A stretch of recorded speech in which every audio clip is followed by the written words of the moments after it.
Solo cuando está terra para se cruza yo camisa que tiene que rinca siempre.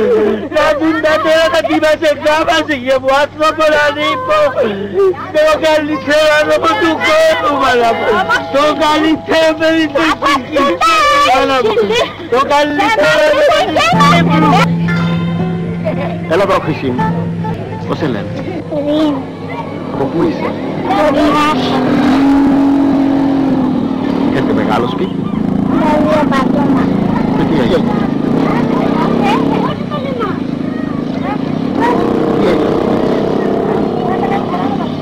έγινε? Ποιος το πήρε? Τους. Όταν φύγατε ήταν μέρα ή ήταν νύχτα? Ναι. Ναι. Με αυτοκίνητο φύγατε? Ναι. Είχατε δικό σας αυτοκίνητο? Και εδώ πώς περνάς? Καλά. Καλά. Έχεις τις φιλενάδες σου? Ναι. Όχι. Παίζεις με τα άλλα παιδιά? Τώρα που έμεινα μόνη μου σκέφτομαι τα τι είχα και τι είμαι. Εσείς πού ζούσατε? Στο Βαρόσι. Αλλά τι είχατε? Έγιναν του ότι καθένας τι έχει το σπίτι του, τον οικοκυρκό του.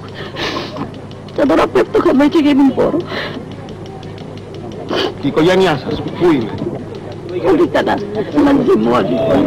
Ο γιος μου είναι στρατιώτης, αλλά καλά δόξα ο Θεός. Από εδώ πού θα πάτε? Ελπίζετε να πάτε πίσω στην Αμόχωστο? Πίσω. Πού θα πάμε πίσω ποιον, πού να πάμε και να μην βρούμε τίποτε. Προτιμώ να μην πάω. Να βρω το σπίτι μου. Και του λαού του Κυρίου δεηθώμε. Φωνίζε Πέτρος του Θεού Μάριος και του Θεού Μαρίαν εις το όνομα του Πατρός και του Υιού και του Αγίου Πνεύματος. Αμήν. Να σας ζήσω. Ευχαριστώ. Πόσο χρονών είσαι? 13. Έφυγες με όλη σου την οικογένεια? Ναι. Χάσατε κανένα δικό σας άνθρωπο? Τον αδερφό μου. Τον αδερφό μου. Πόσο χρόνο? Το γιο μου περίπου. Δεν ξέρω που είναι.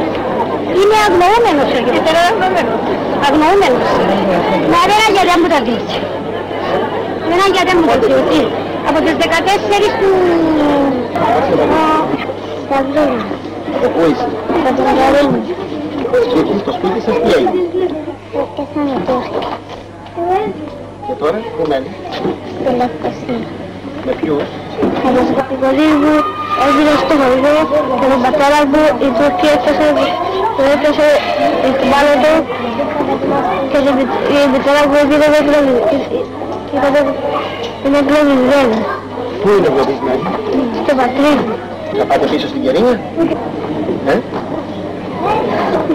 Θα πας πίσω στην Κερίνια? Βαν. Είμαι και εγώ πρόσφυγα στο τιμό. Και τι είσαι τώρα? Πρόσφυγα. Από πότε? Από πότε είσαι πρόσφυγα? Πότε έφυγες από το Μόχο? Δεν θυμάσαι? Και τώρα είσαι στη Λευκοσία και μένεις πού? Εδώ κοντά. Εδώ. Με συγγενείς σου? Με ποιους μένεις εσύ? Με τον κόρα μου και τη μάμα μου. Πήγατε όλοι μαζί? Με το αυτοκίνητο? Τα πράγματα σας τα πήρατε μαζί σας? Όχι, δεν προλάβατε? Δεν θα πας μια μέρα, δεν νομίζεις ότι θα πας πίσω? Τους Τούρκους τους είδες όταν ήρθες? Όχι. Γιατί κλαις? Θέλω να γυρίσεις. Θες να γυρίσεις? Με το καλό θα γυρίσεις. Πώς σε λένε? Πετράκι. Οι γονείς μου πέθαναν και τα άλλα 3 μου αδέλφια και εκείνα πέθαναν. Πόσο χρόνο ήταν τα αδέλφια? Το ένα αδέλφι μου ήταν 9 χρονών, το άλλο ήταν 4 και μια κορούα 3 χρονών.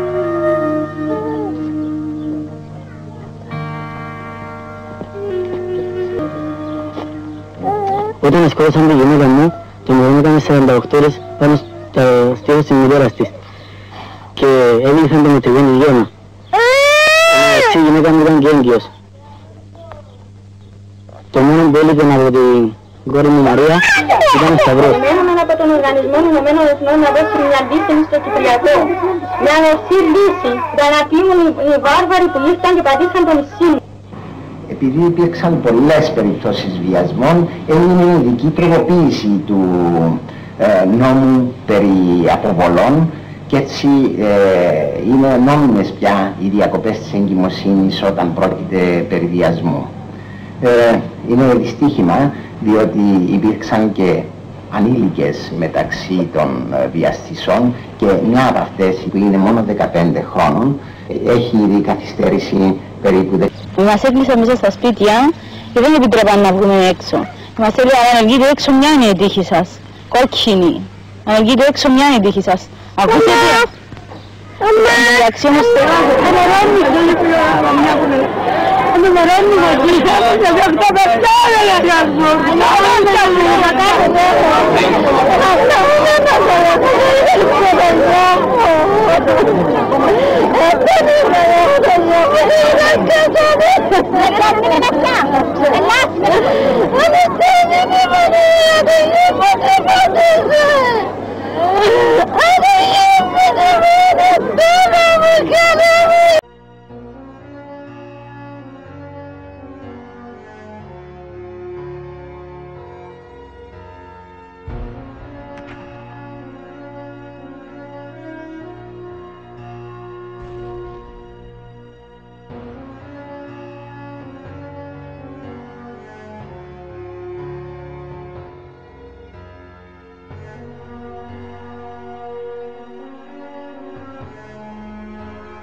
για το ελληνικό έθνος είναι η μεγαλύτερη τραγωδία από της μικρασιατικής καταστροφής. Ο αριθμός των θυμάτων ανέρχεται σε 6.500 περίπου. 3.500 είναι οι φωνευθέντες και 3.000 είναι οι αγνοούμενοι. Και από τους αγνοούμενους είναι ζήτημα αν επιζούν ολίγοι. Κατά την άποψή μου και κατά μερικές πληροφορίες που έχουμε, οι περισσότεροι από αυτούς έχουν εκτελεστεί εν ψυχρό. Εάν δεν κάνουμε κάποια σύγκριση με άλλες χώρες, ο αριθμός αυτός των θυμάτων θα ήταν για τις Ηνωμένες Πολιτείες 2.800.000 περίπου, για την Αγγλία, για τη Γαλλία 700 και πλέον χιλιάδες, για τη Σοβιετική Ένωση πέραν από 3 εκατομμύρια, για την Ελλάδα